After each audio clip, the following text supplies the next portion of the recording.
some lettuce, radish, spinach.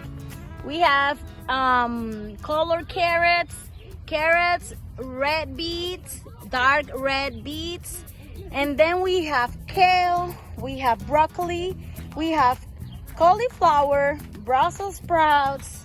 What else, Steve? What do we have? Kale, you have cabbage. Cabbage and kale mixed in that row. Wow, yeah, look at that. Repollo is cabbage. It's chicken. So here we are. Thank you, Steve, for teaching us today. My pleasure. How do you feel? I feel Teaching very happy. Yes. You got a lot of help, right? I did have a lot of help, yes. And good help, too. So we pray over this so the Lord will give him grow.